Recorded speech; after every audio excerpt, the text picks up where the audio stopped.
আসসালামু আলাইকুম রহমতুল্লাহি ওবারাকাতুহ। হ্যালো ভিউয়ার্স, কিছুদিন আগে ইউটিউবে একটা পোস্ট দেখলাম, সেখানে লেখা ছিল দুনিয়া টাকার গোলাম। আসলে কথাটা কতটুকু সত্য? দুনিয়া টাকার গোলাম, এই কথাটা কতটুকু সঠিক নাকি সম্পূর্ণ ভুল?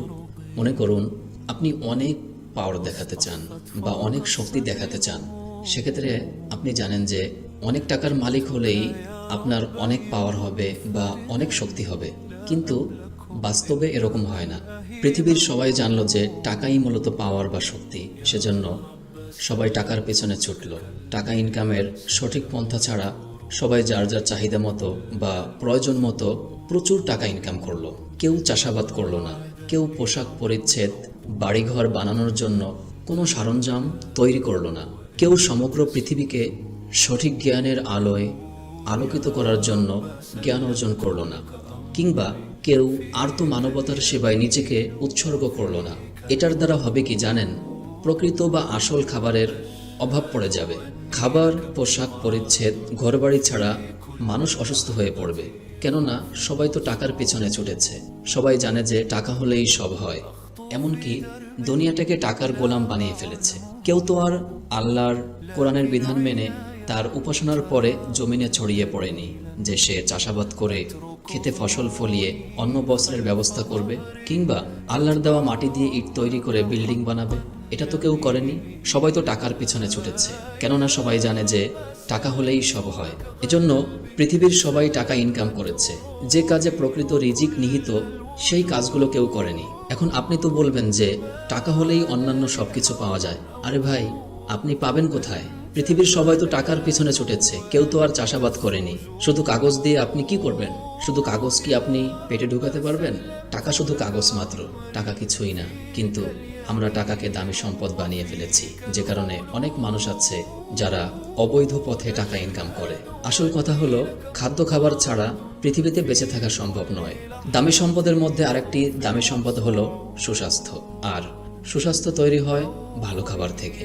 শরীর বা স্বাস্থ্য যদি সুস্থ না থাকে, আপনার সামনে টাকার পাহাড় বা স্বর্ণের পাহাড় থাকলেও সেটা আপনার কাছে দামি কিছু মনে হবে না। টাকা ছাড়া পৃথিবীতে বেঁচে থাকা সম্ভব, কিন্তু মানুষের নিত্য প্রয়োজনীয় জিনিস যেমন ভাত, মাছ, গোশ, ডিম, দুধ, এক কথায় মাটি ও পানি থেকে যা কিছু পাওয়া যায়, এগুলো ছাড়া পৃথিবীতে বেঁচে থাকা সম্ভব নয়। ছোট্ট একটি মজার গল্প বললে খুব সহজে আপনারা বুঝতে পারবেন যে প্রকৃত সম্পদ কোনগুলো। গল্পটি অনেক মজার এবং শিক্ষণীয়। চলুন আমরা গল্পটি শুরু করি। ছোট্ট একটি গ্রাম, গ্রামটির নাম কৃষিনগর। এই গ্রামে বসবাস করে অনেক শ্রমজীবী মানুষ, যারা রাতের বেলা এশার নামাজ পড়ে ঘুমাতে যায়, আবার ফজরের আজান শুনে তাদের ঘুম ভাঙে। সকালে পান্তা ভাত খেয়ে গরু নিয়ে হাল চাষ করতে যায়। চাষ করতে করতে হাতে ঘড়ি নেই, সূর্যের দিকে তাকিয়ে দেখে সূর্য পড়ন্ত। জোহরের রক্ত হয়ে গেছে। কাদা পানি দিয়ে কোনো রকম অজু করে কোমরের গামছা খুলে মাথায় বেঁধে জমিনের আইলের উপরে দাঁড়িয়ে এই গ্রামের কৃষকরা আল্লাহকে সেজদা দেয়। কৃষিনগর এই গ্রামটির মাঝ দিয়ে বয়ে গেছে ছোট্ট একটি নদী। নদীর দুপাশে রাস্তা, উঁচু নিচু পথ। রাস্তা দুটিকে সুন্দর করে ফুটিয়ে তুলেছে খেজুর আর তাল গাছের সবুজ পাতা। গ্রামের এই রাস্তা দুটি গিয়ে মিশেছে একটি শহরের সাথে। শহরটির নাম টাকার শহর। এটা এমন একটি শহর, এখানকার যত মানুষ আছে তারা টাকা ছাড়া কিছুই বোঝে না। রাত দিন 24 ঘন্টা সবাই টাকার পিছনে ছুটছে, যে কারণে এই শহরটির নাম হয়েছে টাকার শহর। শহরটির চারপাশ জুড়েই ছিল কৃষিনগর গ্রাম।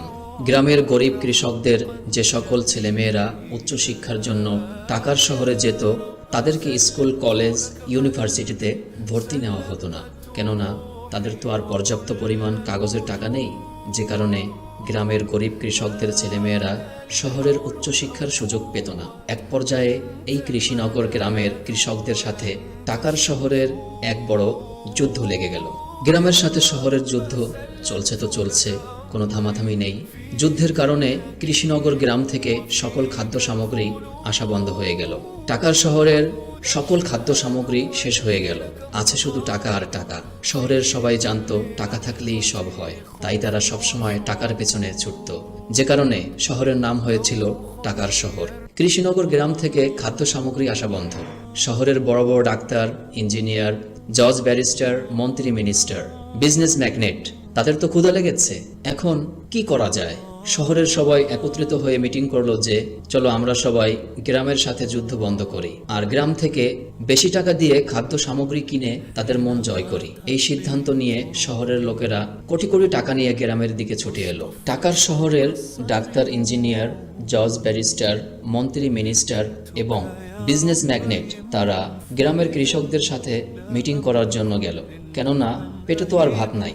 পেটে ভাত না থাকলে বা খাদ্য খাবার না থাকলে কোনো কিছুতেই আর কাজ হয় না। সেজন্য শহরের লোকেরা কোটি কোটি টাকার বান্ডিল গ্রামের কৃষকদের হাতে দিয়ে খাদ্য সামগ্রী চাইল আর বলল চলুন আমরা সবাই যুদ্ধ বিদ্রোহ ভুলে যাই। তখন গ্রামের কৃষকরা সবাই বলে উঠল, এই কাগজের বান্ডিল দিয়ে আমরা কি করব? এগুলো তো আমাদের প্রয়োজন নেই। আমরা যারা কৃষক গ্রামে বাস করি, আমরা সব প্রকার ফসল ফলাই, ধান চাষ করি, গম চাষ করি, পাট চাষ করি, গ্রামের পুকুরে মাছ চাষ করি, পুকুরের পাড়ে তরিতরকারি আর ফল গাছ চাষাবাদ করি, পাট দিয়ে পোশাক তৈরি করি আর গ্রামের মাটি দিয়ে ইট তৈরি করে বাড়িঘর নির্মাণ করি। নিজে জমিয়ে রেখে একা ভোগ করা আমরা পছন্দ করি না। কেউ গরুর খামার তৈরি করলে তাকে আমরা গম দিয়ে গরু নিয়ে আসি। এভাবে আমরা বিভিন্ন প্রকার পণ্যদ্রব্য বা খাদ্য সামগ্রী অদল বদল করে মিলেমিশে বসবাস করি। এটার দ্বারা প্রত্যেকটা শ্রমিকের প্রত্যেকটা পণ্যের প্রকৃত হক সে বুঝে পায়। আর আপনারা টাকার শহর থেকে যে কাগজের বান্ডিলগুলো নিয়ে এসেছেন এগুলো আপনারা খেয়ে ক্ষুধা মিটান। শহরের ইট পাথর বিল্ডিংগুলো মাড়ির দাঁত দিয়ে চিবিয়ে চিবিয়ে খেয়ে বেঁচে থাকেন। এগুলো আমাদের দরকার নেই। এক পর্যায়ে শহরের বাবুরা গ্রামের কৃষকদের হাত পা ধরতে শুরু করলো, ভাই আমাদেরকে ক্ষমা করে দিন, এরকম ভুল আমরা আর জীবনে কখনো কোনো দিন করব না। তখন গ্রামের কৃষকরা বলল, ক্ষমা করতে পারি এক শর্তে, যদি আমাদের কৃষকদের ছেলেমেয়েরা শহরের স্কুল, কলেজ, ইউনিভার্সিটিতে ফ্রিতে ভর্তি হতে পারে এবং ফ্রিতে সম্পূর্ণ পড়ালেখা শেষ করতে পারে, তাহলে আমরা আপনাদেরকে ক্ষমা করতে পারি। শহরের বাবুরা গ্রামের সকল কৃষকদের সকল শর্ত মেনে নিয়ে তৃপ্তি সহকারে গ্রাম থেকে পেট ভরে খেয়ে আবার শহরের দিকে রওনা করলো। এখন আপনারা একটি বিষয় চিন্তা করুন, ওই মুহূর্তে যদি গ্রামের কৃষকরা শহরের লোকদেরকে খাবার না দিত তাহলে শহরের সকল মানুষকে না খেয়ে মরতে হতো। ইট পাথর আর টাকা ছাড়া বেঁচে থাকা সম্ভব, কিন্তু প্রকৃত রিজিক ছাড়া বেঁচে থাকা সম্ভব নয়। এজন্য মহান সৃষ্টিকর্তা বলেছেন, যখন তোমাদের ইবাদত শেষ তখন তোমরা জমিনে ছড়িয়ে পড়ো। এখানে আপনাদেরকে কম্পিউটার সায়েন্স নিয়ে লেখাপড়া করতে নিষেধ করা হচ্ছে না বা সফটওয়্যার ইঞ্জিনিয়ার হতে নিষেধ করা হচ্ছে না। একটি কথা আমাদের সবাইকে বুঝতে হবে, সেটি হলো কম্পিউটার বা রকেট মানুষকে তৈরি করেনি, মানুষ কম্পিউটার বা রকেট তৈরি করেছে। পৃথিবী শুরুর দিকে শহর ছিল না, শহর মানুষই তৈরি করেছে। আর টাকা মানুষকে তৈরি করেনি, মানুষ টাকা তৈরি করেছে। তাহলে এবার আপনারা বলুন তো, দুনিয়া টাকার গোলাম নাকি টাকা দুনিয়ার গোলাম? সৃষ্টিকারী কখনো গোলাম হতে পারে না। আমাদের ভবিষ্যৎ প্রজন্ম সঠিক জ্ঞানের আলোয় আলোকিত হওয়ার লক্ষ্যে এই অপপ্রচার থেকে আমাদেরকে দূরে থাকতে হবে। আমরা প্রকৃত রিজিকে বরকত পাই না কেন? এজন্য বরকত পাই না, আমরা টাকাকে রিজিক মনে করি। আরে ভাই, চাষাবাদ করে যখন আপনি খেতে বিভিন্ন প্রকার ফসল ফলাবেন তখন টাকা এসে আপনার পায়ে পড়বে। সেটা আপনি নিতেও পারেন, না নিলেও কোনো সমস্যা নেই। অন্যান্য পণ্যদ্রব্যের সাথে অদল বদল করে জীবন পরিচালনা করতে পারবেন। প্রকৃত রিজিকের পিছনে পরিশ্রম না করে যদি আপনি ধান্দাবাজি করে টাকা ইনকাম করেন, ওই টাকায় কখনোই আপনাকে সুখী করতে পারবে না।